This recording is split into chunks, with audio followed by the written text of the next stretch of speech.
Okay, so pardon my zit that I have a zit, but these are 5 things that you know when you're in EMS when.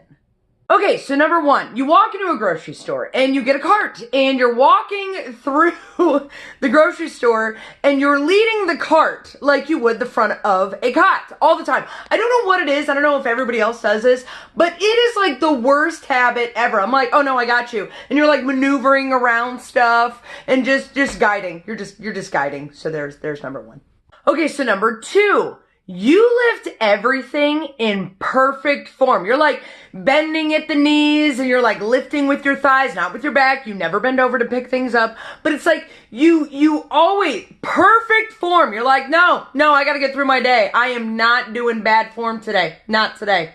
Which, a little side note to that one is when people are walking up and down stairs carrying things, you're like backing them. You're like pushing on their spine or they're coming back and you're like, no, I got you. I'm not going to let you fall. And they're like carrying a mug and you're like, no, I got you. Don't even worry about it. So there's a little side note to that, number 2. Number 3 is you judge everybody's front porch, like their steps going into their house, their porch area, their front door. You're like, can I get in there? Did you think about this when you were building that house, that I was going to have to get in there? The one day you're going to have a heart attack and I have to get my cot in there and not drag you out on a sheet outside your front house because nobody really cares about that part. But that one is a big one. I look at everybody's front head. Don't tell me you don't. Don't you tell me you don't. Okay, so number 4. You are in public and you diagnose everyone. You're like walking down the street and you see somebody walking out and you're like, wow, okay, you got some like CHF and diabetes and you got some nasty edema going on. No, I'm just going to cross the street.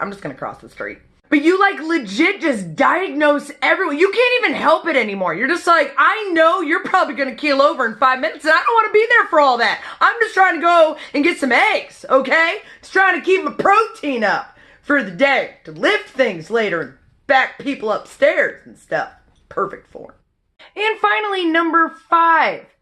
Your caffeine addiction is real. Like, in the normal world, that would require help. But you're like, and everybody else in the medical field understands. They're like, oh no, I'm on my 3rd cup of coffee and my 5-hour energy drink that I just jump inside. I mean, you might as well pour cocaine in your coffee because people are like, are you okay? And you're like, yeah, no, I'm fine. I haven't slept in like 48 hours, but I'm fine. Which, a little side note to that one, we can hold our bladders for an ungodly amount of time. Like, I don't think people think it's real. Like some, you go 14 hours, you're like, have I peed today? I mean, I've had so much coffee and water and energy drinks and have I even peed? And your partner is like, who also knows when you pee, your bladder, your bowel movement schedule. And they're like, no, I don't think you have. You might want to take care of that. You don't want to use UTI. That's going to get nasty.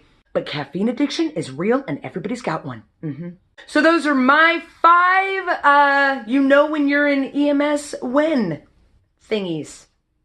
If you like this video, give it a thumbs up. Don't forget to subscribe. I put out some new videos. And leave me a comment. Let me know what you want to see, what you want to hear. It's been real. Thanks for watching, guys.